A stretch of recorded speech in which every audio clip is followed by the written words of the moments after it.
What is up, everyone? Yeah, you see it. 33 years old, got a mask on, trying to look as good and as young as possible for as long as possible.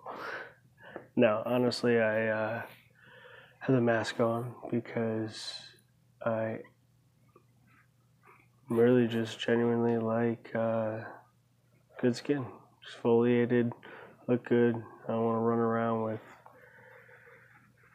I don't even know what they call it now. I mean, when we were in high school, it was called pimples and acne.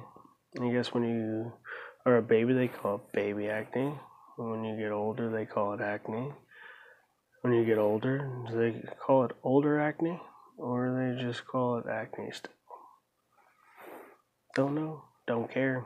But yes, you do see a mud mask on right now. And as you can tell, I'm like Jim Carrey. Got a lot of facial features where I scrunch my face, make them go high, make them go low, wink, wink, down, down, down, down, up, down, down, down, up. I can wink on both sides. I can make my lip go. Yeah, the rock style. But regardless, got a lot to talk about. TJ Dillashaw, Henry Cejudo, the Mac life, Conor McGregor saying that he's retiring again. We've heard this story. We'll see what happens. Got a lot of finishes happen lately since I've been on. Got a lot of really good hyped up stories. So let's just kind of start all the way to the back from what I can think of. We got Henry Cejudo versus TJ Dillashaw. TJ Dillashaw gets TKO'd in, I think it was UFC Brooklyn. Still a champ at 135. Obviously didn't get the belt at 125, being TKO'd by Henry Cejudo. Then they have the fight hopefully planned where Henry Cejudo was either going to fight about 125 or 135 for the belt either way. And then, boom, throw a wrench, put it right in the engine. TJ Dillashaw gets popped for something. Apparently, we're not allowed to know until the New York Athletic Association is done doing all the tests, or is it USADA that's doing all the tests? I'm not sure. But the UFC, I guess, doing the tests with USADA, I'm assuming, but New York has different rules. I don't know. Usually you hear right away someone getting popped for something, whether it's in fight camp, out of fight camp, during a fight, all that stuff. Post-fight pop, whatever it is. Regardless of that, he gets popped. He relinquishes the belt. Doesn't talk about it, just kind of says, hey, by the way, guys, this is going to come out, so pop. Okay. In my eyes, that's full-blown admittance. Like, he knows he did it. He's not fighting it because of the simple fact that he knows he did it. It wasn't like Anderson Silva situation where he was taking male enhancement pills or whatever the fuck he blamed it on. It wasn't like a Sagano reason when he was like, nah, man, this is supplement wise. Like, here's my supplements. Let's prove this wrong. And then he did prove it wrong. None of that stuff. This was full blown Alright, guys, I got popped. I'm out.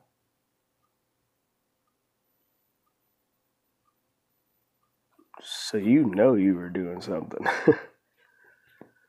And then, like I said, that throws a wrench in Henry Cejudo's plans, whether he was moving up or trying to do another 125 fight. But regardless of that, now he's trying to fight Marlon Moraes for the 135 belt. And that's for the vacant belt. So I guess we'll see what goes on. Do I think Henry Cejudo should fight for it?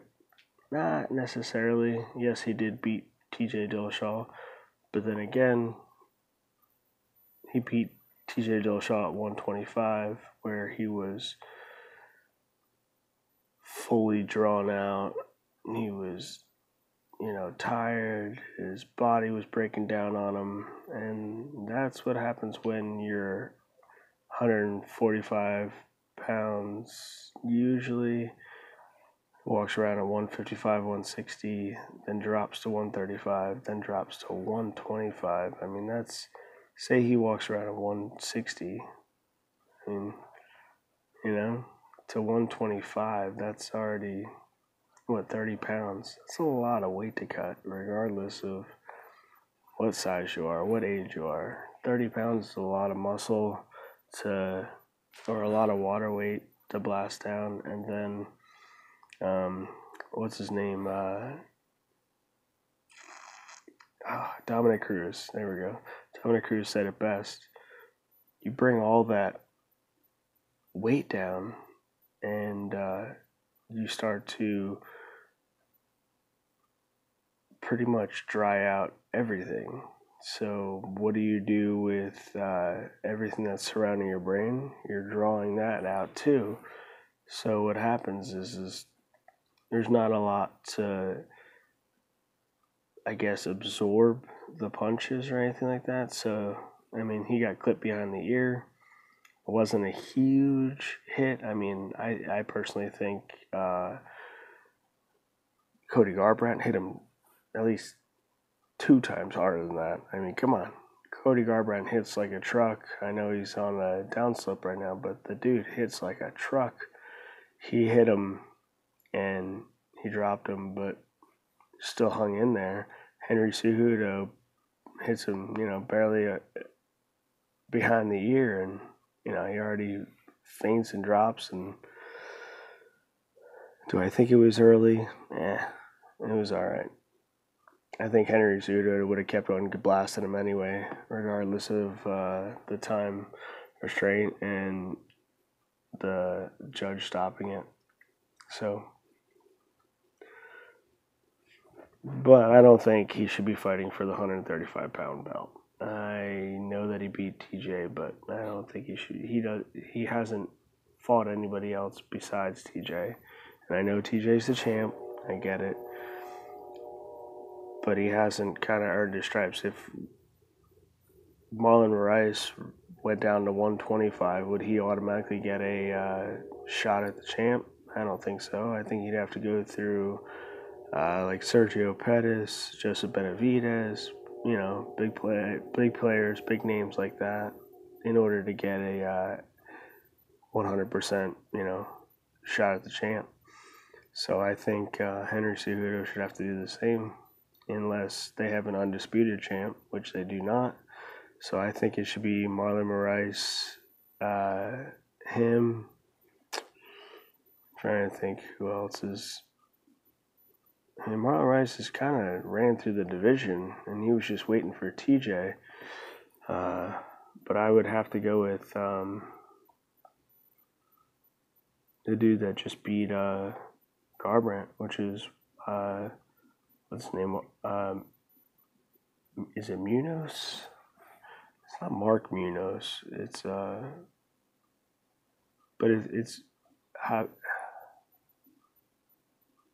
Well, Munoz, regardless, Muhonoz or something like that. But he beat what was it? Misha Tate's ex, Brian Caraway, via I think it was TKO before this, and then he beat Garbrandt Garbrandt was the 2-time challenger, and he was a champ before that. And, he's kind of in beast mode. I would say, there's a couple other fighters, but Rice already beat Aljamain Sterling. He already beat, what's his name? Rafael Sunsao. He already beat, Rivera. So I'm trying to think of anybody that's still in the top 5 that he would even have to face. It was TJ, Marlon Rice, Rafael Sunsao, Sterling, and Cody Garbrandt. Now, Munoz is up there, so, the only person he hasn't fought is John Lineker and Munoz. So, Lineker's been out for a little bit, but, one of those guys should deserve it over top of the 125 champ. I love, just listen, I love 110% love Henry Cejudo. Bar none. Respect the dude 100%. He is a gold medalist. He is a champion. He's one of the best fighters all around. He beat arguably one of the best fighters ever in that division, or actually probably the best fighter at the time in that division, in Johnson. And, the dude's a beast. But besides beating TJ, who was, completely drawn out and now popping for whatever it is, people all think that performance-enhancing drugs and, anything like that, they make you superhuman or better or anything like that. It's not how it is. If you read up about it and all that stuff, you could take steroids and you will do better. You will peak and things like that higher than you ever have. But at the same exact time, it also destroys your body. It takes away your testosterone. It literally stops your body from producing testosterone for the most part. That's why they're always worried about kids taking it, because it stops growth. It can make you sterile. There's a lot of things that go along with it, and it doesn't make you superhuman, but it does make you higher than the average person. And if you're already above the average person, it makes you even better. But again, like I said, with everything that is behind you at the same time, it can also destroy everything that you've already been building. So, whatever. Move on.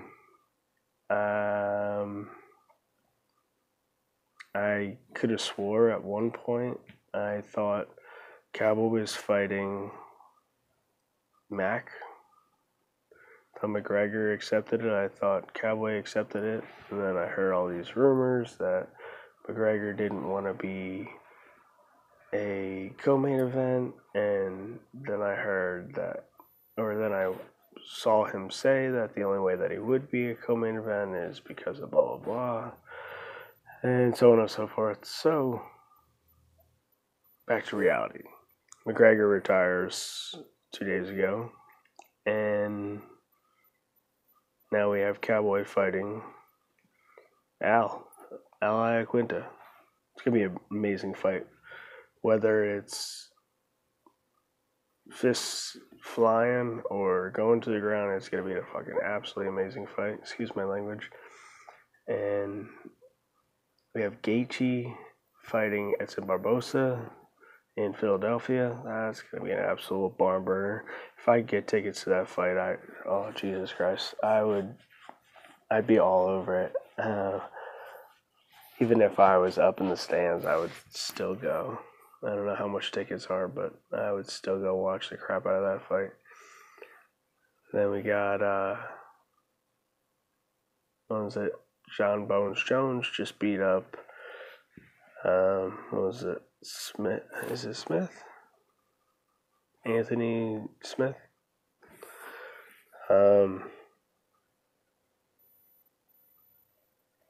All respect to Smith, 1,000,000%, but he was getting destroyed. I've never seen a man pull fetal in a fight. He wasn't pulling fetal like to tap out or anything, but he was like pulling fetal as like a move, and he wasn't going for like a knee bar or an arm bar or anything like that. He was just kind of like lumped over. I don't know what happened. Even he said he was like, I don't know what I was doing in there sometimes. Jones just kind of does that to you, you know. The dude's a beast. But, let's see, what else have I been seeing lately? Oh, Jesus Christ. The,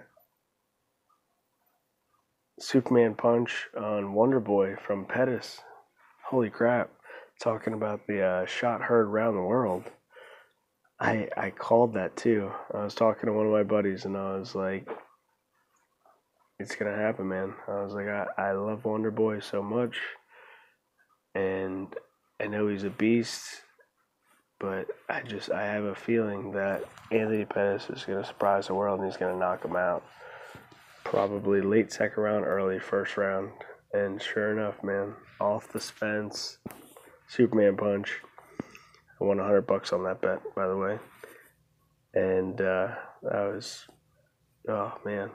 And then being Wonder Boy, class act, probably one of the best, most stand-up people to ever grace the world, never mind the octagon. He gives all the props to Anthony Pettis, posts some funny videos about how, you know, he thought he was just teleported to the hospital and to the back of the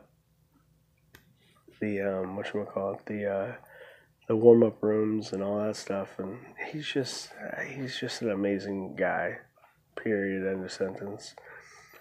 And then let's see what else we have lately that really surprised me. Or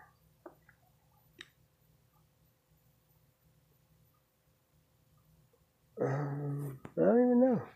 There's just been so much that's been going on. It's hard to been keeping up. I mean, I just work 7 days in a row in my real job, and trying to keep up with everything has been hectic. But I appreciate your guys' patience. I appreciate you guys understanding and, you know, still listening in. But I'm gonna post a video after this and kind of give you more of a in-depth thought of everything that has been going on. I'm gonna go wash my face before this stuff becomes cement. But love you guys. Good seeing you. All right. Love y'all.